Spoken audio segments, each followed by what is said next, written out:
जय हिंद दोस्तों, यूपीएससी 9 में आपका बहुत बहुत स्वागत है। ये दोस्तों बुद्धिज्म के करीब 25-30 क्वेश्चन हम बना के लेके आ रहे हैं। डे फर्स्ट से चल रहा है, ये रिवीजन सीरीज है। ठीक है, रिवीजन सीरीज है, टॉपिक वाइज हम इसको चलाने वाले हैं। जैसे अभी बुद्धिज्म की बात कर रहे हैं, फिर जैनिज्म की जो बेस्ट क्वेश्चन निकल के आ सकते हैं, जहाँ पर क्वेश्चन गलती करने के चांसेस होते हैं जो एग्जाम्स के प्रीलिम्स में, उन क्वेश्चंस को लेके आएंगे। फिर गुप्ता, फिर मौर्याज, ऐसे ही ज्योग्राफी में, ऐसे ही पॉलिटी, इकोनॉमी, इवन सब जगह मोस्ट ऑफ द टाइम हम वो क्वेश्चंस बनाने की कोशिश कर रहे हैं जहाँ पर वो गलतियाँ होती हैं। मोस्ट ऑफ दैट पार्ट को हम, जैसे बुद्धिज्म में एक टॉपिक है, उस पार्ट को मोस्ट ऑफ दैट हम इस बात पे कवर करेंगे कि वो पूरा टॉपिक एक ही वीडियो में कवर हो जाए दोस्तों। ठीक है, ठीक है, तो स्टार्ट करते हैं। ये बुद्धिज्म से रिलेटेड है, बहुत सारे क्वेश्चन हैं, इनमें बात करते हैं दोस्तों। पहला क्वेश्चन है कि त्रिपिटक किस धर्म से संबंधित है। त्रिपिटक की बात कर रहे हैं, किस धर्म से संबंधित है। सबको पता है आपको, त्रिपिटक दोस्तों बुद्ध धर्म से संबंधित है, यानी कि B is the right answer, Buddha धर्म से संबंधित है। नेक्स्ट क्वेश्चन है आपका, चंद्रगुप्त मौर्य के दरबार में सेल्यूकस निकेटर का राजदूत कौन था दोस्तों। जो सेल्यूकस निकेटर जो है एक राजा था, उसका राजदूत कौन था। ये था दोस्तों सी मेगास्थनीज। मेगास्थनीज जो है दोस्तों सेल्यूकस निकेटर का कौन था, राजदूत था, जो चंद्रगुप्त मौर्य के दरबार में आया था दोस्तों। आप ये टॉलमी, फायान और प्लिनी के बारे में भी इनका टाइम पीरियड, इनका काल क्रोनोलॉजी के हिसाब से पता कर सकते हो, क्योंकि क्रोनोलॉजी कई बार एग्जाम्स में पूछी जाती है दोस्तों। ठीक है, नेक्स्ट बढ़ते हैं आगे। क्वेश्चन है बौद्ध धर्म के क्वेश्चन है बौद्ध धर्म के संदर्भ में निम्नलिखित कथनों पर विचार करना है। ये बुद्ध धर्म की बात हो रही है, बुद्धा के बारे में। पहला ऑप्शन है दोस्तों, पहला ऑप्शन क्या है कि महायान संप्रदाय बोधिसत्व की उपासना की जाती है। महायान संप्रदाय में, क्योंकि दो संप्रदाय थे दोस्तों, महायान और हीनयान, तो पहले में कहना है कि महायान संप्रदाय में बोधिसत्व की उपासना की जाती है। दूसरा है हीनयान बौद्ध धर्म में पाली भाषा को माध्यम माना गया है दोस्तों, यानी हीनयान बौद्ध धर्म में, क्योंकि दूसरी जो शाखा है वो हीनयान है बौद्ध धर्म की, उसमें पाली भाषा को माध्यम बनाया गया है। तीसरा है कि बौद्ध धर्म के अंतर्गत शून्यवाद का सिद्धांत नागा अर्जुन द्वारा प्रतिपादित किया गया था। किसके द्वारा, नागा अर्जुन के द्वारा प्रतिपादित किया गया था। चौथा है दोस्तों थेरवाद बुद्ध को ईश्वर के रूप में पूछा। कौन है, पूजा करते हैं, वर्शिप करते हैं, कौन, थेरवादी दोस्तों। थेरवादी जो है बुद्ध को भगवान मानते हैं और ईश्वर के रूप में पूछते हैं। तो इसमें कह रहे हैं कौन सा क्वेश्चन सही है दोस्तों, कौन से आंसर सही है। देखो चौथा वाला छोड़ के दोस्तों तीनों आंसर सही है, क्योंकि थेरवाद जो है बुद्ध के ईश्वर के रूप में पूछते नहीं है। 1 और 2 and 3 is the right answer दोस्तों। एक बार और देख लो, क्योंकि महायान संप्रदाय में बोधिसत्व की उपासना होती है, हीनयान बौद्ध धर्म में पाली भाषा को माध्यम बनाया गया है, मीडियम बनाया गया है, और बौद्ध धर्म के अंतर्गत शून्यवाद का सिद्धांत नागा अर्जुन के द्वारा प्रतिपादित किया गया। ठीक है, अभी थेरवाद जो है बुद्ध को ईश्वर नहीं मानते दोस्तों, इसका एक्सप्लेनेशन मैं बता देता हूँ। क्योंकि थेरवाद जो है हीनयान बुद्ध को ईश्वर नहीं मानता है, क्योंकि थेरवादी हीनयान से रिलेटेड थे दोस्तों। महायान वाले जो है, महायान वाले बुद्ध को भगवान मानते हैं, महायान वाले बुद्ध को भगवान मानते हैं। जो थेरवाद है वो हीनयान से रिलेटेड है, इसलिए ईश्वर नहीं मानता है, बल्कि उन्हें महान शिक्षक की रूप में मानता है दोस्तों। किसके रूप में, महान शिक्षक के रूप में मानता है ये हीनयान दोस्तों, और वही थेरवाद दोस्तों। ठीक है, एक क्वेश्चन हमेशा से अराइज होता है दोस्तों कि बौद्ध धर्म का पतन कैसे हुआ। देखो मैं बताता हूँ, बुद्ध धर्म के पतन के पीछे बहुत सारे रीजन थे। ब्राह्मणवाद का पुनरुत्थान हुआ, क्योंकि गुप्त काल में वैदिक परंपरा का पुनरुत्थान हो चुका था दोस्तों। ठीक है, वैदिक परंपरा का पुनरुत्थान गुप्त काल में हो चुका था। दूसरा संघ का विघटन हुआ, यानी मठों का जो भ्रष्टाचार व्याप्त हो गया था, जो मठ थे, और सांसारिक झुकाव, यानी कि वो पूरे गृहस्थ जीवन में, सांसारिक जीवन में, लौकिक जीवन में अब उनका झुकाव हो चुका था। उसके जो मूल सिद्धांत थे, बेसिक फंडामेंटल थे, वो जटिल दर्शन जैसे मध्य मार्ग है, शून्यवाद है, ये आम जन तक नहीं पहुंचा, यानी कि जो कॉमन पीपल्स हैं वहां तक उसकी पहुंच नहीं रही दोस्तों। वही मुस्लिम आक्रमणकारी, उन्होंने नालंदा, विक्रमशिला जैसे प्रमुख शिक्षा केंद्रों को नष्ट किया। हिंदू धर्म में इसका समावेशन हो गया, यानी बुद्ध को विष्णु का अवतार के रूप में स्वीकार कर लिया गया। इसलिए दोस्तों हिंदू धर्म में एक तरीके से समावेशन माना गया, और बुद्ध को जो है क्या है, बुद्ध धर्म का एक तरीके से डिक्लाइन शुरू हो गया दोस्तों। ठीक है, वही संस्कृत का आगमन हुआ, पाली से संस्कृत में स्थानांतरण, अगर पाली से संस्कृत में लोगों ने स्थानांतरण यानी कि ट्रांसफॉर्म शुरू कर दिया, जो आम जनता से दूरी बन गई दोस्तों।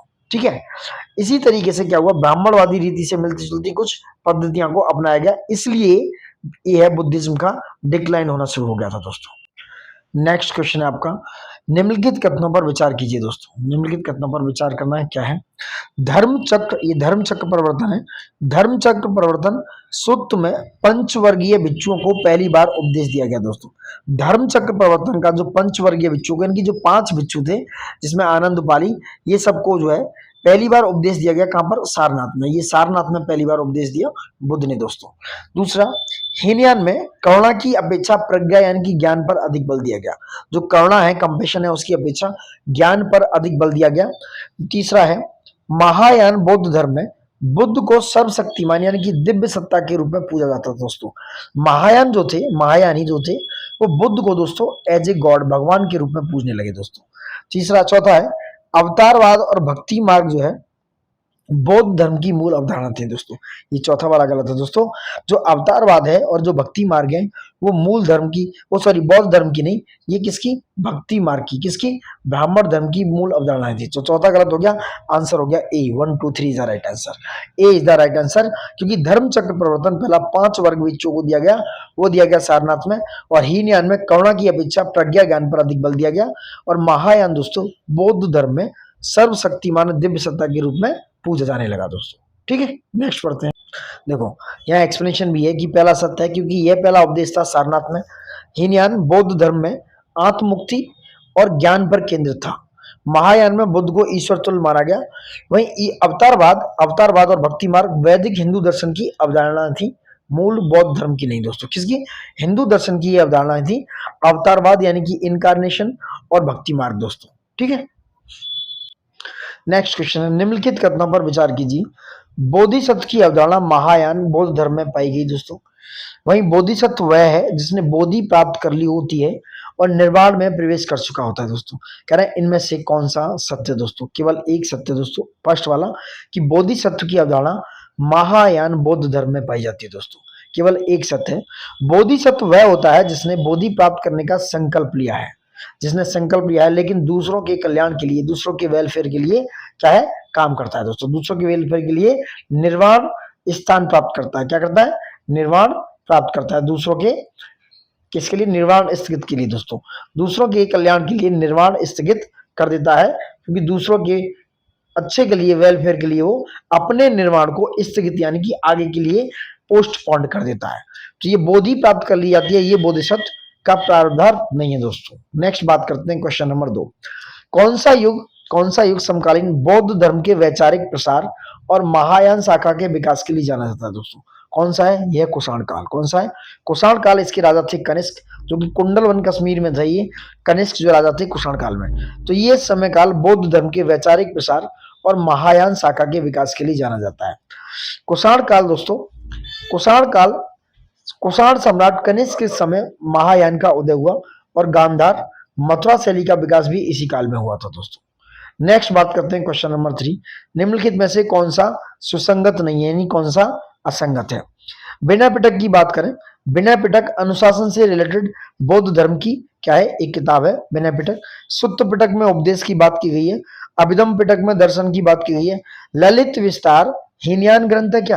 देखो, ललित विस्तार दोस्तों महायान बौद्ध धर्म ग्रंथ है। कौन सा? ललित विस्तार। कौन सा है? महायान का बौद्ध धर्म ग्रंथ है ललित विस्तार, ना कि हीनयान का। तो ललित विस्तार किसका? महायान बौद्ध धर्म का ग्रंथ है, हीनयान का नहीं। तो आंसर हो गया D. D is the right answer. और ललित विस्तार दोस्तों संस्कृत में लिखा हुआ एक नाटक है। नेक्स्ट क्वेश्चन आते हैं, निम्नलिखित में से कौन सा कथन बौद्ध धर्म की नीति संहिता के दृष्टिकोण से असंगत है दोस्तों? कौन सा है? ये बौद्ध धर्म आत्मा की अमरता को स्वीकार करता है, ये क्या है? असंगत है, क्योंकि बौद्ध धर्म आत्मा की अमरता को स्वीकार करता है, लेकिन बौद्ध धर्म आत्मा की स्थायी सत्ता की अवधारणा को नकारता है दोस्तों। इसे अनात्मवाद कहते हैं, यानी कि बौद्ध धर्म जो आत्मा की अमरता है, सोल के बारे में क्या है, इसको नेगेटिव तरीके से नकार देता है, उसको नहीं मानता है। तो बौद्ध धर्म आत्मा की अमरता को स्वीकार नहीं करता है। हाँ, ये बात सही है कि पंचशील पर यह आधारित है बौद्ध धर्म का नीति संहिता। बौद्ध धर्म ने कर्म और पुनर्जन्म को स्वीकार किया है। वो कर्म में विश्वास करते हैं और पुनर्जन्म में, पर आत्मा की अमरता में विश्वास नहीं करते बुद्धिज्म। यह जाति प्रथा को अस्वीकार कर देता है दोस्तों। जाति प्रथा को अस्वीकार करता है नीति संहिता बौद्ध धर्म की, ये बात सही है, क्योंकि बहुत सारे फिर एससी वाले शूद्र लोगों ने बाद में जाके बुद्धिज्म अपना लिया था दोस्तों। इसलिए ये नीति जो जाति प्रथा को अस्वीकार कर देता है। नेक्स्ट बात करते हैं, किस ऐतिहासिक स्रोत से दोस्तों, किस ऐतिहासिक स्रोत से हमें जानकारी मिलती है कि अशोक ने बौद्ध धर्म को राज धर्म का रूप दिया था। अशोक ने बौद्ध धर्म को दोस्तों राज धर्म का रूप दिया था, राज धर्म का रूप दिया था। किससे जानकारी मिलती है ये राज धर्म का रूप दिया था? ये अशोक के शिलालेखों से। ये दीर्घ निकाय, बुद्ध चरित्र, दीपवंश, ये सब बुद्ध धर्म से रिलेटेड बुक्स हैं, उनसे रिलेटेड क्या है बुक्स हैं। तो अशोक के शिलालेख से हमें जानकारी मिलती है कि अशोक ने बुद्ध धर्म को राज धर्म का रूप दिया था, क्योंकि अशोक के अभिलेख में धम्म और बौद्ध मूल्यों का उल्लेख है, जिससे यह प्रमाणित होता है। कुछ क्वेश्चन हैं जो इंपोर्टेंट है दोस्तों, मैं बता देता हूँ। देखो पहला क्वेश्चन है, बोधिसत्व अवधारणा किस शाखा में पाई जाती है और क्या उद्देश्य होता है दोस्तों? तो बोधिसत्व की अवधारणा में आंसर भी बता देता हूँ। बोधिसत्व की अवधारणा महायान बौद्ध धर्म की अवधारणा है। महायान शाखा में बोधिसत्व वह होता है जो ज्ञान प्राप्त कर लेने के बावजूद दूसरों की मुक्ति के लिए निर्वाण में प्रवेश नहीं करता, यानी कि यह करुणा की चरम सीमा है, दूसरों के लिए वेलफेयर का काम करता है, दूसरों के लिए वेलफेयर मतलब वेलफेयर का सामाजिक काम करता है। वो महायान का बोधिसत्व शाखा का पार्ट है दोस्तों। नेक्स्ट क्वेश्चन है आपका दोस्तों, मैं बता दूं। नेक्स्ट है शून्यवाद। शून्यवाद किस बौद्ध दार्शनिक द्वारा प्रतिपादित किया था? नागार्जुन। बौद्ध धर्म में अनात्मवाद का क्या अभिप्राय है? कुषाण काल में किस बौद्ध शाखा का विकास हुआ? त्रिपिटक का भाग नहीं है। ये पांचवा क्वेश्चन है, इन पांचों के मैं आंसर देता हूं दोस्तों। नीचे देखो, शून्यवाद का प्रतिपादन, ये क्वेश्चन आया हुआ है। शून्यवाद का प्रतिपादन नागार्जुन ने किया। नागार्जुन ने माध्यमिक दर्शन में शून्यता का सिद्धांत दिया, जहां उन्होंने बताया कि कोई वस्तु अपने आप में स्वतंत्र अस्तित्व नहीं रखती दोस्तों। ये क्या है? कोई वस्तु अपने आप में कोई स्वतंत्र अस्तित्व नहीं रखती है। वहीं अनात्माद का अर्थ है आत्मा का अस्तित्व नहीं है, जो बुद्धिज्म में माना गया है। बौद्ध धर्म के अनुसार आत्मा जैसी कोई स्थायी सत्ता नहीं है, सब कुछ परिवर्तनशील है, सब कुछ क्षणिक है, और ये क्षणिक परिवर्तन को ही अनात्मवाद, अनात्म सिद्धांत कहा गया है दोस्तों। ठीक है, कर्म और पुनर्जन्म में बुद्धिज्म विश्वास रखता है, लेकिन आत्मा की सत्ता में कोई विश्वास नहीं। चौथा आंसर है कि कुषाण काल और महायान का विकास कुषाण काल में हुआ। कुषाण सम्राट कनिष्क के समय महायान शाखा का विकास हुआ, जिसमें बुद्ध को देवत्व यानी कि देवता की संज्ञा दी गई दोस्तों। वहीं क्वेश्चन नंबर 5वां है, ललित विस्तार जो है, ललित विस्तार त्रिपिटक का भाग नहीं है। ललित विस्तार एक त्रिपिटक का भाग नहीं है। त्रिपिटक के भाग हैं सुत्त, विनय और अभिधम पटक। ये तीनों किसमें? पाली में। सुत्त, विनय और अभिधम पटक पाली में लिखित क्या है? त्रिपिटक है। ललित विस्तार संस्कृत में लिखा गया एक महायान ग्रंथ है। किसका? महायान का ग्रंथ है ललित विस्तार, संस्कृत में लिखा हुआ दोस्तों। ठीक है, क्वेश्चन नंबर 6 पे आ जाओ। क्या है? देखो, बुद्ध के अनुसार दुख की उत्पत्ति का कारण क्या है? अशोक के शिलालेख में धम्म का अर्थ क्या है? नालंदा की स्थापना किसने और किस शाखा से संबंधित है? महायान के ग्रंथ किस भाषा में है? अपदीपो भवा किसका अंतिम उपदेश था? ऐसे क्वेश्चन मैं इसलिए कह रहा हूं कि आप क्वेश्चन पढ़ने के बाद एक बार आंसर पर जाएंगे तो आप अपनी एक्यूरेसी को, अपनी इफिशियंसी को बढ़ा पाएंगे। अब मैं आपको फिर से आंसर बताता हूँ क्वेश्चन नंबर 6 से दोस्तों। क्या है? दुख की उत्पत्ति का कारण है तृष्णा आपकी। क्या है? तृष्णा। 4 आर्य सत्य के बारे में बताया गया है। जो 4 आर्य सत्य है उनके बारे में बोला गया कि तृष्णा जो आपकी इच्छा है वही दुख का कारण है। अशोक का धम्म क्या है? वो नैतिक सिद्धांत पर आधारित है। अशोक का धम्म दोस्तों बौद्ध धर्म में प्रेरित नैतिक यानी कि मोरल जीवन शैली का प्रचार था, ना कोई धार्मिक उपदेश। वो क्या है? मोरल एथिक्स की बात करते हैं। नालंदा की स्थापना दोस्तों, नालंदा एक बौद्ध धर्म से रिलेटेड क्या है? यूनिवर्सिटी है दोस्तों। कुमारगुप्त द्वारा, जो कि बिहार में सिचुएटेड है, कुमारगुप्त द्वारा इसकी स्थापना की गई थी। और नालंदा की जो शाखा है वो महायान शाखा से संबंधित है। वहीं वल्लभी जो गुजरात में है वो हीनयान शाखा से। कौन सी? हीनयान शाखा से। ठीक है, क्वेश्चन नंबर 8 है, ये गुप्त सम्राट कुमारगुप्त ने इसकी स्थापना कराई थी नालंदा की, और यह महायान की बौद्ध केंद्र है दोस्तों, नालंदा। महायान ग्रंथ संस्कृत में, कौन सा? महायान ग्रंथ संस्कृत में। महायान साहित्य मुख्यतः संस्कृत भाषा में लिखा गया है। महायान जो साहित्य है वो संस्कृत में लिखा गया है, जबकि जो थेरवाद है वो हीनयान से रिलेटेड है। थेरवाद जो है हीनयान से रिलेटेड है और पाली भाषा में लिखित है दोस्तों। अपदीपो भव बुद्ध का अंतिम उपदेश था। क्या था? अपदीपो भव, इसका बुद्ध जी का अंतिम उपदेश था। इसका अर्थ है स्वयं अपना दीपक बनो, यानी कि आत्मनिर्भर बनो। अपदीपो भव यानी स्वयं अपना दीपक बनो, यानी कि आत्मनिर्भर बनो, सेल्फ सफिशिएंट बनो दोस्तों। ये बुद्धिज्म की बात हुई है दोस्तों। नेक्स्ट क्वेश्चन आते हैं। नेक्स्ट क्वेश्चन क्या है आपकी? 11 है, अवलोकित तो सर किस बौद्ध परंपरा से है? थेरवाद का मुख्य प्रसार क्षेत्र कौन सा था? थेरवाद जो हीनयान से है। पाली भाषा में नहीं है। क्या नहीं है? बुद्ध जीवन की घटनाओं का सही क्रम क्या हो सकता है? गांधार शैली में इसका क्या प्रभाव था? बुद्ध का प्रथम उपदेश कहाँ हुआ? वज्रयान में किस प्रकार की साधना होती है? हीनयान की प्रमुख विशेषता क्या है? कनिष्क की बौद्ध परिषद कहाँ हुई थी? बुद्ध चरित्र के रचयिता कौन थे दोस्तों? इतने सारे क्वेश्चंस के आंसर है, मैं आपको यहाँ दिखा देता हूँ। देखो, अवलोकितेश्वर जो है महायान परंपरा के बोधिसत्व से रिलेटेड है। करुणा के प्रतीक अवलोकितेश्वर महायान बौद्ध धर्म में प्रमुख बोधिसत्व है। थेरवाद का प्रमुख क्षेत्र कहाँ था? थेरवाद का जो प्रचार प्रसार है दोस्तों, कहाँ पर हुआ? कहाँ पर हुआ? मैं एक मिनट बता देता हूँ कहाँ पर हुआ। देखो, तो थेरवाद का मुख्य प्रसार क्षेत्र था, थेरवाद का मुख्य प्रसार क्षेत्र था थेरवाद का श्रीलंका, बर्मा, थाईलैंड और आदि में दोस्तों, जो साउथ ईस्ट एशिया। पाली भाषा में नहीं है ललित विस्तार, यह संस्कृत में रचित महायान ग्रंथ है। कौन सा? ललित विस्तार। बुद्ध के जीवन की बात करें, जन्म, गृहत्याग, ज्ञान और निर्वाण, यह जीवन चक्र बौद्ध परंपरा में मान्य है दोस्तों। थोड़ा कलर चेंज कर लेता हूँ, क्या है नेक्स्ट? नेक्स्ट बात करते हैं, नेक्स्ट क्या है? नेक्स्ट, गांधार शैली का किसका प्रभाव है? ग्रीक कला का, ग्रीक कला का। यह इंडो ग्रीक शैली है जिसमें बुद्ध की मानवाकार मूर्तियां पहली बार बनी। बुद्ध ने प्रथम उपदेश कहाँ दिया? धर्मचक्र प्रवर्तन था इसे सारनाथ में, ठीक है। वज्रयान में दोस्तों, मैं एक मिनट मिटा देता हूँ, वज्रयान में कौन सी साधना प्रमुख है? तंत्र मंत्र। इसमें तांत्रिक विधियों, मंत्रों और ध्यान का प्रयोग होता है। हीनयान की विशेषता क्या है? आत्ममुक्ति की भावना। हीनयान में व्यक्ति की आत्ममुक्ति की ओर ध्यान दिया गया दोस्तों। कनिष्क की बौद्ध परिषद कहाँ हुई? सबको पता है, कश्मीर में चौथी वाली थी। महायान और हीनयान इसी में विभाजित हुआ। बुद्ध चरित्र के लेखक कौन है? अश्वघोष। कौन है?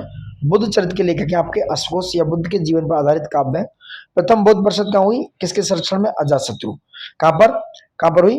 कहाँ पर हुई? राजगृह में। महाकश्यप की अध्यक्षता में बुद्ध के मृत्यु के बाद राजगृह में हुई, दूसरी वैशाली में, तीसरी पाटलिपुत्र में, चौथी कनिष्क यानी कि कुंडलवन कश्मीर में। पतित्व समुत्पाद के अर्थ क्या है?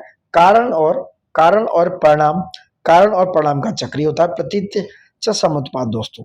परस्पर निर्भर उत्पत्ति होती है, कुछ भी स्वतंत्र रूप से उत्पन्न नहीं होता है। सारिपुत्र और मोगलान कौन थे? ये बुद्ध के प्रमुख शिष्य थे, ज्ञान और तपस्या में अग्रणी थे दोस्तों। किस बौद्ध परिषद में महायान और हीनयान विभाजित हुआ? चौथी कश्मीर वाली कनिष्क। महायान और बौद्धायन का विभाजन हो गया। बुद्ध का अर्थ क्या है? ज्ञान प्राप्ति व्यक्ति, यानी कि बुद्ध जिसने बोधि ज्ञान प्राप्त कर लिया हो, अर्थात जागृत व्यक्ति। कौन सा? जागृत व्यक्ति दोस्तों, ठीक है। ये सारे क्वेश्चन से अब आगे बढ़, कुछ और अच्छे क्वेश्चन हैं जिनकी बात करने वाले हैं। देखो, प्रथम बौद्ध परिषद दोस्तों, त्रिपिटक का संकलन हुआ। प्रथम बौद्ध परिषद में त्रिपिटक का संकलन हुआ। 3 पिटक है इसमें, सुत्त पिटक, बिना पिटक और अभिधम पिटक की बात होती है। दूसरा, यह परिषद मगध के राजा अजातशत्रु के संरक्षण में आयोजित हुई थी। सही विकल्प को चुनना है दोस्तों, बात सही है। प्रथम बौद्ध परिषद राजा अजातशत्रु जो मगध के राजा थे, कहाँ पर हुई? राजगृह में, राजगृह में हुई दोस्तों। और इनकी अभी मैंने बात की थी, इनके अध्यक्ष कौन थे? आप ऑप्शन में, इसमें कमेंट बॉक्स में कमेंट करके बता सकते हैं। तो दोनों सत्य हैं कि प्रथम बौद्ध परिषद में त्रिपिटक का संकलन हुआ और त्रिपिटक में ही बुद्ध के जीवन, उनके नियम, रूल और उनकी फिलॉसफी के बारे में बात की गई है दोस्तों। दोनों सही है, तो दोनों ही आंसर सही है, यानी कि दोनों ही सत्य हैं। सी इज द राइट आंसर। पहली बौद्ध परिषद राजगृह, यानी कि कहाँ पर हुई दोस्तों? राजगीर, राजगृह में, जो बिहार में। इसकी अध्यक्षता महाकश्यप ने की थी और यह अजात शत्रु के संरक्षण में राजा थे, उनके संरक्षण में हुई दोस्तों। त्रिपिटक के प्रारंभ रूप यहीं से व्यवस्थित हुए हैं। दूसरा क्वेश्चन है, बौद्ध धर्म में पतित समुत्पाद का अर्थ है यह कारण और परिणाम का चक्र। कारण और परिणाम का चक्र। प्रतीति समुत्पाद का शाब्दिक अर्थ है परस्पर निर्भर उत्पत्ति, यानी यह बताता है कि हर वस्तु किसी अन्य कारण पर निर्भर है, यानी किसी भी चीज पर वो क्या है? बिना रीजन के कोई भी चीज डिपेंडेंट नहीं है, यानी कि उसके पीछे कोई ना कोई रीजन है, अर्थात कुछ भी स्वतः उत्पन्न नहीं होता है विदाउट रीजन। नेक्स्ट है, सारिपुत्र और मोगलान का संबंध किससे है? अभी बात की थी, ये बुद्ध के शिष्य और संघ के नेता थे। सारिपुत्र को ज्ञान, ये क्वेश्चन आया हुआ है, मैं इसलिए लिया। सारिपुत्र को ज्ञान का और मोगलान को आध्यात्मिक शक्ति, बुद्ध के 2 मुख्य शिष्यों के रूप में डिक्लेयर किया गया, एक्सप्लेन किया गया, यानी कि सारिपुत्र ज्ञान के कौन थे? भंडार थे, और मोगलान आध्यात्म शक्ति के कौन थे? भंडार थे दोस्तों। तो बुद्ध के शिष्य और संघ नेता, यानी कि B is the right answer. किस बौद्ध परिषद में? ये मैं बता चुका हूं, चतुर्थ, चौन, कनिष्क वाली। बुद्ध शब्द का मूल अर्थ क्या है दोस्तों? बुद्ध शब्द का मूल अर्थ है ज्ञान प्राप्त व्यक्ति, यानी कि जागृत व्यक्ति। जिससे ज्ञान प्राप्त होता है उसे जागृत व्यक्ति भी कहा जा सकता है। तो B is the right answer. ये कुछ प्राचीन बौद्ध ग्रंथ हैं, बुद्धिस्ट के स्क्रिप्चर्स की बात करने वाले हैं ना। देखो, त्रिपिटक क्या है दोस्तों? मैं त्रिपिटक को एक्सप्लेन करता हूँ। ये पाली भाषा में लिखे थे, पहली बात याद रखना, त्रिपिटक को पाली में लिखा गया, पाली में, ठीक है। और ये थेरवाद जो हीनयान का एक पार्ट है, जो जिसमें हीनयान की एक शाखा है, ठीक है, उससे रिलेटेड है त्रिपिटक। कौन सी संप्रदाय से? थेरवाद। थेरवाद हीनयान का क्या है? एक शाखा। इसका मतलब होता है त्रिपिटक का 3 टोकरियां। यह बौद्ध धर्म का मूल ग्रंथ है जिसका विभाजन हुआ पहली वाली किसमें? जो बौद्ध संगति हुई, कहां पर हुई? राजगृह में। कहां पर? राजगृह में दोस्तों, राजगृह में अजातशत्रु के टाइम पे। तो तीन जगह ये त्रिपिटक को डिवाइड किया गया। पहला था विनय पिटक। विनय पिटक में बौद्ध भिक्षुओं और भिक्षुणियों के आचार संहिता, उनके जो नियम थे उनके बारे में रूल एंड रेगुलेशन थे। सुत्त पिटक में बुद्ध के जो उपदेश थे, जो धम्म से रिलेटेड उपदेश थे उनके बारे में। और अभिधम्म पिटक दोस्तों उसके फिलॉसफी और मनोविज्ञान यानी कि उसके दर्शन और मनोविज्ञान से रिलेटेड था। और यही क्वेश्चन दोस्तों ROARO 2023 यानी कि जो 2025 में अभी जुलाई में हुआ है, 27 जुलाई को, उसी में डायरेक्ट क्वेश्चन ये आया हुआ है।